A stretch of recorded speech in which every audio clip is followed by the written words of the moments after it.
Okay, so this video is about basically playing off a little bit on what I was mentioning in the last video, which is about the psychic realm. And by psychic, I don't mean supernatural psychic connections. It could imply that, but it's consider it a developmental map of our consciousness. We have different aspects, interior aspects of psychological development. Now, we have a basic emotional dimension, we have a basic rational cognitive dimension overall, and we have varying levels of that cognitive dimension. To what degree our intelligence is, our IQ. But we don't just have that. I mean, it's very complex. We have very different types of intelligence, and all this sort of strings together to create our interior, our mind, who we are. Um, it's a sort of psycho-emotional dimension, and psychology explores this, neuroscience explores this, um, but in the ancient world and till today, religions explored this too. They tried to understand who we are, and I'm going to propose that some aspects of religion weren't just supernatural claims about the world out there, exterior claims, literal explanations for why the universe is the way it is. Some of the claims were more direct and experiential, meaning that they actually experience some kind of cosmic consciousness or unity or transcendence or immanence or eminence of God.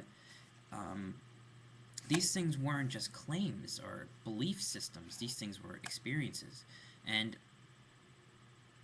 in order to have this sort of experience, well, first of all, to have this experience is universal.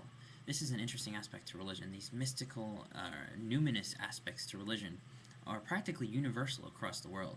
Even though that a majority of um, uh, one of my viewers, someone I was talking to, making a response video to, mentioned that in his experience, majority of religious people, at least in Christianity, don't have this aspect. Most people just believe in the supernatural, and totally, totally valid and relevant.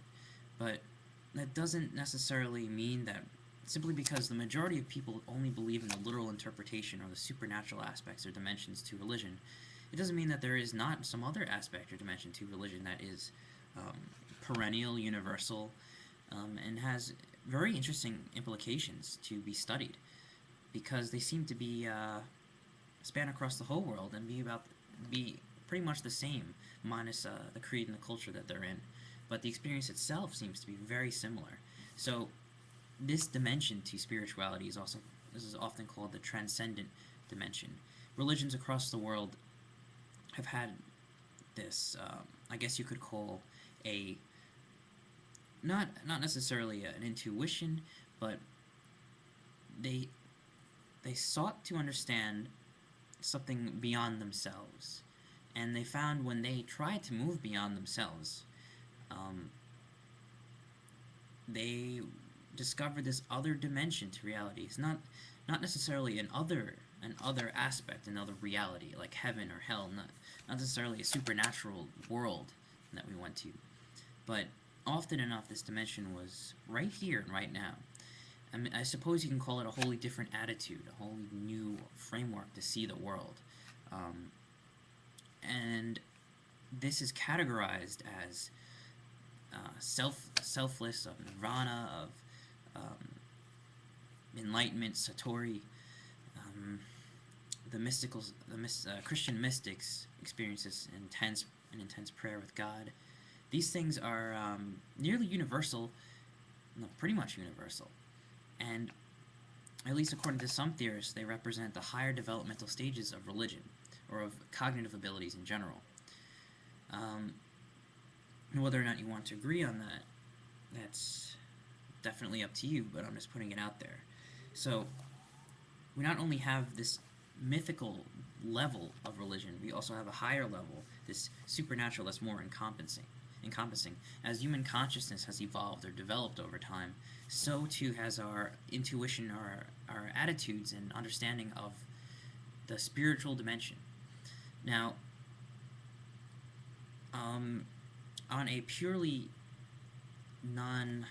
I guess this is not really a mainstream claim, but to put this in better terms, we have seen this in, for instance, developmental psychology. We have Maslow's hierarchy of needs, and we have other similar developmental maps, but they kind of map out human development as basically instinctual, emotional,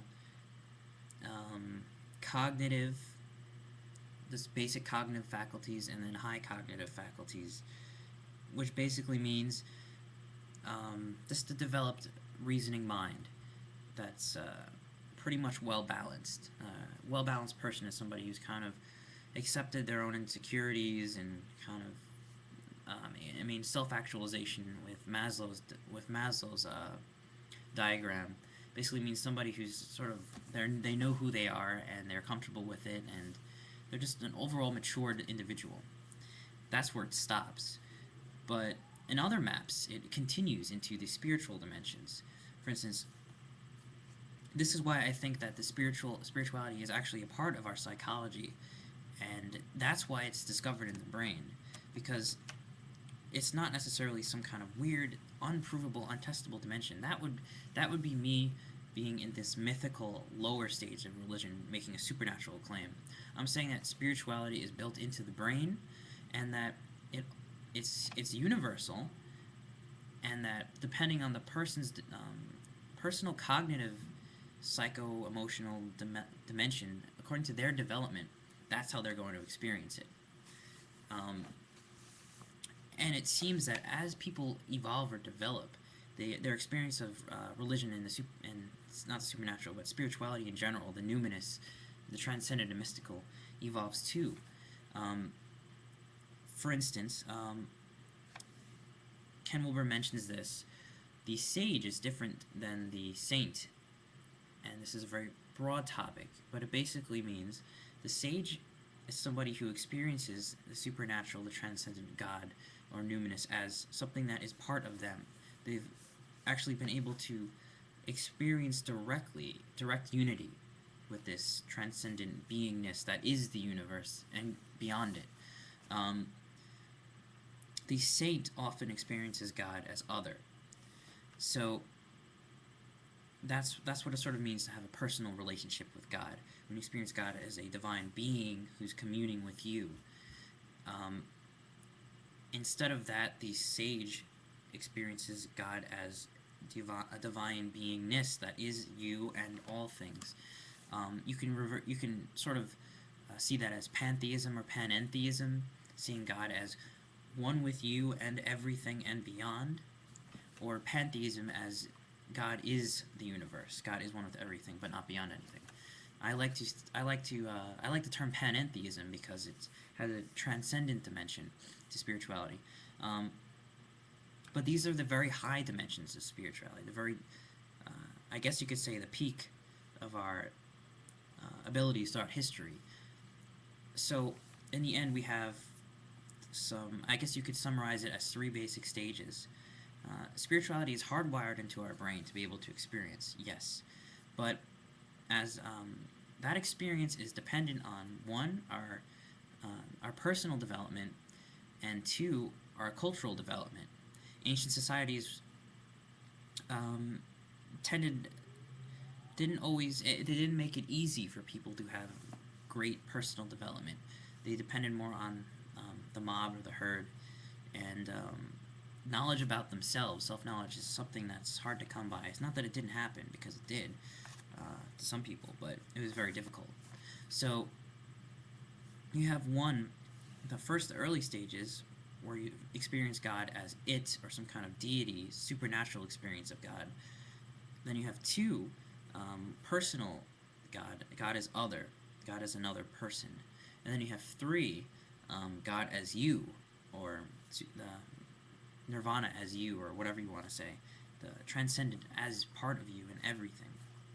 And if you look at all of these from the big picture, you see the gradual development of the self and understanding other, and then the disillusion of the self, dissipation into self, into everything. And I guess I'll continue this later.